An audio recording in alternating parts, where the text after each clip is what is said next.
ಈಗ ಭಾರತ ಹಾಗೆ ಪಾಕಿಸ್ತಾನದ ನಡುವೆ ಪರಿಸ್ಥಿತಿ ಬಹಳ ಕಠಿಣವಾಗಿರುವಂತಹ ಸಂದರ್ಭದಲ್ಲೇ ಮತ್ತೊಂದು ಘಟನೆ ನಡೆದು ಹೋಗ್ಬಿಟ್ಟಿದೆ. ಅದೇನು ಅಂತ ಅಂದ್ರೆ ಆಕಸ್ಮಿಕವಾಗಿ ಭಾರತದ ಯೋಧ ಅಂತ ಅಂದ್ರೆ BSF ಯೋಧ ಪಾಕ್ ಗಡಿಯನ್ನ ದಾಟ್ಬಿಟ್ಟಿದ್ದಾರೆ ಅಥವಾ ಭಾರತ ಪಾಕ್ನ ಗಡಿಯನ್ನ ದಾಟ್ಬಿಟ್ಟಿದ್ದಾರೆ. ಈಗ ಯೋಧನನ್ನ ಪಾಕ್ ವಶಕ್ಕೆ ಪಡೆದಿದೆ ಅನ್ನುವಂಥದ್ದು ಗೊತ್ತಾಗ್ತಾ ಇದೆ. ಅಂತಾರಾಷ್ಟ್ರೀಯ ಗಡಿ ದಾಟಿದ ಓರ್ವ BSF ಯೋಧನನ್ನ ಅಂದ್ರೆ ಪಂಜಾಬ್ನ ಫಿರೋಜ್ಪುರದಲ್ಲಿ ಕರ್ತವ್ಯದಲ್ಲಿದ್ದು ಅಂದ್ರೆ ಆ ಭಾಗದಲ್ಲಿ ಬಾರ್ಡರ್ ನಲ್ಲಿ ಕರ್ತವ್ಯದಲ್ಲಿದ್ದಂತ ಯೋಧ ಆಕಸ್ಮಿಕವಾಗಿ ಬಾರ್ಡರ್ ಕ್ರಾಸ್ ಮಾಡಿದ. ಸೊ ಈಗ ಆ BSF ಯೋಧನನ್ನ ವಶಕ್ಕೆ ಪಡೆದಿದ್ದಾರೆ ಪಾಕ್ ರೇಂಜರ್ಗಳು ಅನ್ನುವಂಥದ್ದು ಗೊತ್ತಾಗ್ತಾ ಇದೆ. ಈಗ ಯೋಧನನ್ನ ಸುರಕ್ಷಿತವಾಗಿ ಕರೆತರುವಂತ ನಿಟ್ಟಿನಲ್ಲಿ ಮಹತ್ವದ ಸಭೆ ನಡೀತಾ ಇದೆ. BSF ಅಧಿಕಾರಿಗಳಿಂದ ಒಂದು ಫ್ಲಾಗ್ ಮೀಟಿಂಗ್ ನಡೀತಾ ಇದೆ. ಯೋಧನನ್ನ ವಾಪಸ್ ಕರೆತರುವ ಸಂಬಂಧ ನಡೀತಾ ಇರುವಂತ ಒಂದು ಫ್ಲಾಗ್ ಮೀಟಿಂಗ್ ಇದು. ನಾನು ಮೊದಲೇ ಹೇಳಿದಾಗೆ ಭಾರತ ಹಾಗೆ ಪಾಕಿಸ್ತಾನದ ನಡುವೆ ಈಗ ಸನ್ನಿವೇಶ ಬಹಳ ಕಠಿಣವಾಗಿದೆ. ಇದು ಯಾವ ತಿರುವನ್ನ ಬೇಕಾದ್ರೂ ಪಡಿಬಹುದು. ಅದೇ ಸಂದರ್ಭದಲ್ಲಿ ನಡೆದಿರುವಂತಹ ಈ ಘಟನೆ ಈಗ ತಲೆಬಿಸಿ ತಂದಿಟ್ಟಿದೆ.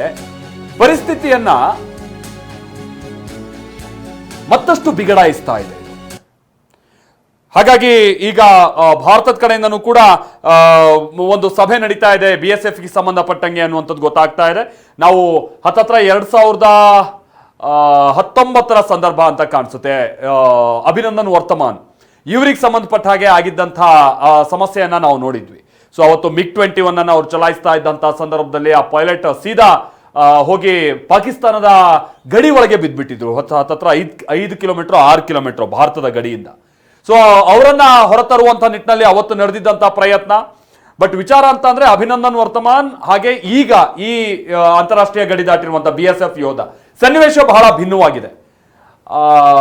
ಆ ನಂತರದಲ್ಲಿ ಪಾಕಿಸ್ತಾನದಲ್ಲಿ ನಡೆದಂತ ಬೇರೆ ಬೇರೆ ರೀತಿಯಾದಂತ ರಾಜಕೀಯ ಬೆಳವಣಿಗೆಗಳು. ಅವತ್ತೇನೋ ಇಮ್ರಾನ್ ಖಾನ್ ಕೂಡಲೇ ಕಳಿಸುವಂತ ನಿಟ್ಟಿನಲ್ಲಿ ನಿರ್ಧಾರಕ್ಕೆ ಬಂದ್ರು. ಬಟ್ ಈಗ ಏನಾಗುತ್ತೆ ಯಾಕಂತಾದ್ರೆ ಒಂದು ಹಂತದಲ್ಲಿ ಈಗ ನದಿ ನೀರಿನ ವಿಚಾರವಾಗಿ ಭಾರತ ತೆಗೆದುಕೊಂಡಿರುವಂತಹ ನಿರ್ಧಾರ ಅದು ಯುದ್ಧಕ್ಕೆ ಸಮ ಅಂತ ಹೇಳ್ಕೊಂಡ್ಬಿಟ್ಟು ಶಹಬಾಜ್ ಹೇಳ್ತಾ ಇದ್ದಾರೆ.